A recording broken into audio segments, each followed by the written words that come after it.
እናት ልጇን በታዋቂው አርቲስት ተቀማች። አሁን ፈጣሪ ይፍረድብህ። ጭካኔ፣ ማስመሰል፣ ውሸት እንዲሁም ክፋት መልክ ቢኖራቸው አንተን ይመስሉ ነበር። ይህንን ያለችው ሶስና በድንጋጤ ራሷን ስታ ሆስፒታል ገብታ ከነቃች በኋላ ነው። ሶስና ማለት ማናት ካላችሁ ከድምፃዊ ዮሴፍ ገብሬ ወይም ጆሲ ኢን ዘ ሃውስ ልጅ የወለደችና አሁን በፍርድ ቤት ጆሲ ልጇን የቀማት ሶሲ ግርማይ ናት። ሁለቱ ከዚህ በፊት ለትዳር ያልበቃ ግንኙነት ነበራቸው። በዚህ ግንኙነታቸው ታዲያ ልጅም አፍርተዋል። ልጃቸውም እስከ ዛሬ ከእናቱ ጋር ያደገ ነበር። አሁን ግን ጆሲ ልጁን ከሶስና በፍርድ ቤት አስወስኖ ነጥቋት ወስዷል። የእናት አንጀት አይችልምና ሶስና እጅግ አሳዛኝ ጊዜን እያሳለፈች ትገኛለች። አመመኝ፣ ምን እንደማድረግ ግራ ገባኝ፣ ነገሮች ተዘበራረቁብኝ፣ ልጄንም በአደባባይ ተቀማው ትላለች። በተለይም ብዙ ዋጋ ከፍላ ያሳደገችው ልጇን ጆሲ የትምህርት ቤት ክፍያ እንኳን ከፍሎለት የማያውቀው ልጇን። ጉዳዩ ከተጀመረ ወደ 6 ወር ገደማ ሆነው። ታዲያ ከቀጠሮች ሁሉ ያስደሰኝና ተስፋ የሰጠኝ ቀጠሮ የምስክር ቀን የሚሰማበት ነበር ትላለች። በጣም ሰፊ ተስፋ፣ በጣም ብዙ እውነት ያሳየንበት ያስመሰከርኩበት ቀን ነበር ትላለች ሶሲ። በልጅ አባት ማለትም በጆሲ ኢን ዘ ሃውስ የተከሰስኩበት ነገር መዓት ነው። አሉባልታ እንጂ ምንም ክስ አይመስልም ነበር። የምትሰራው ባር ውስጥ ነው፣ እያመሸች ነው፣ ክለብም ታድራለች በማለት ከሰሰኝ። እንዲሁም ሱሰኛ ናት አለኝ። ልጄን ገንዘብ መጠየቂያ አርገዋለች። የክሱ አንድ አካል ነበር። ከጓደኞቼ ጋር አትስማማም፣ ጸብ ናት የሚለውም ሌላኛው የተከሰስኩበት ጉዳይ ነው።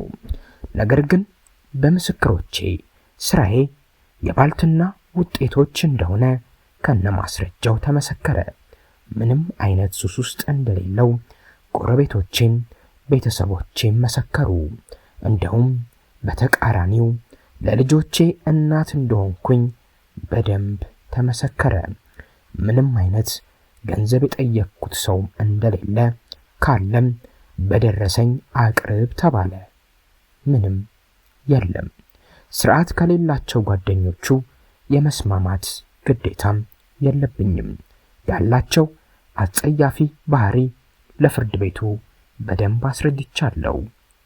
ለከሰሰኝ ክሶች ሁሉ አንድም ማስረጃና ምስክር የለውም።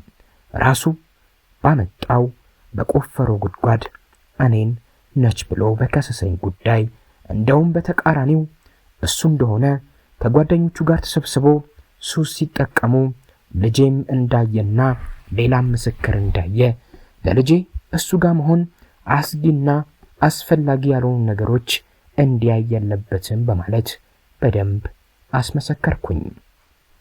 የሶሻል ወርከሮች የቤት ለቤት መረጃ መሰብሰብ ቀን እኔም ኖርበት የነበረ ሰፈርና አሁን ያለሁበት ቤት፣ የልጄ ትምህርት ቤት እነዚሁን ሁሉ ጠየቁ፣ ፈተሹ።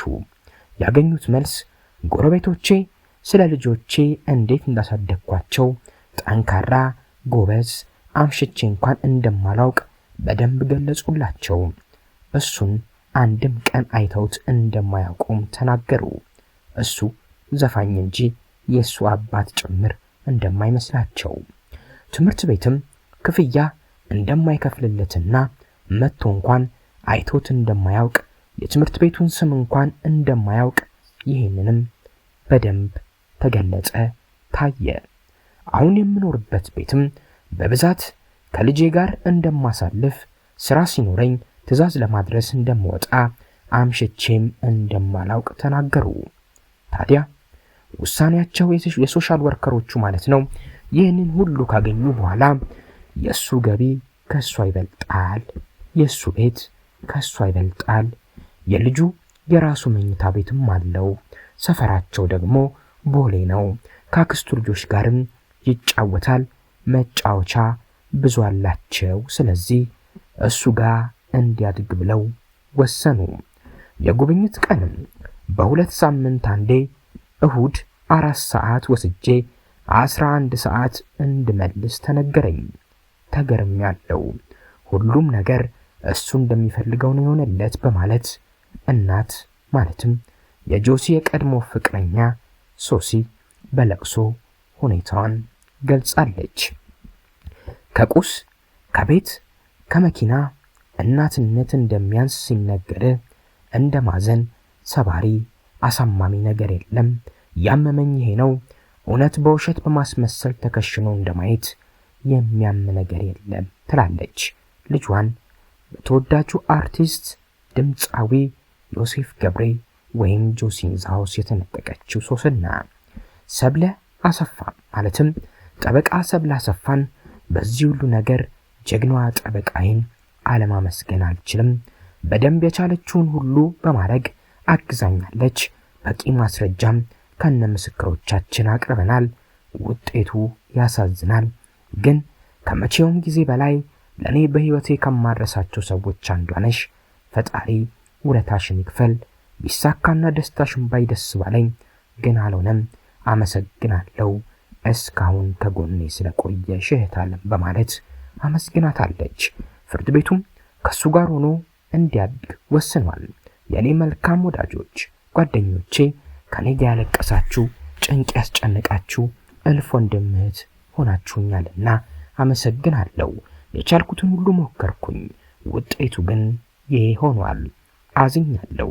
አሁንም የፈጣሪ ፍርድ ሐቄን ከሱ ዘንድ ጠብቃለሁ። አሁን ላይ እጅግ ደክሞኛል። ልጄን ተነጥቄያለሁ። ምን እንደማደርግ አላውቅም። ዝብርቅርቅ ብሎብኛል። ነገር ግን አንድ እውነት አውቃለሁ፣ ሁሉም ነገር ለበጎ እንደሆነ። ደክሞኛል፣ በቃ ልረፍ። ልጄ የለም። ዛሬ ልጄ ከኔ ጋር አያድርም። ብቻ በሰላም ያገናኘን። ለኔ መጸለያችሁን አታቁሙ በማለት እጅግ ልብ የሚነካ መልእክትን ልካለች። ሶስና ጭካኔ፣ ማስመሰል፣ ውሸት፣ ክፋት መልክ ቢኖረው አንተን ዮሴፍ ገብሬን ይመስል ነበር። አሁንም ፈጣሪ ይፍረድብህ በማለት መልእክቷን ደምድማለች። በተለይም በራሷ ሁሉን ነገር አምሮቷን ከልክላ ላሳደገች እናት ልጇን በዚህ መልኩ መንጠቅ ምን ያህል ህመም፣ ምን ያህል ስቃይ፣ ምን ያህል መከራና ጭንቅ እንደሚሆን የወለደ ብቻ ያውቀዋል ተብሎ የሚታለፍ አይደለም። ይህ ጉዳይ በርካቶችን ልብ ሰብሯል።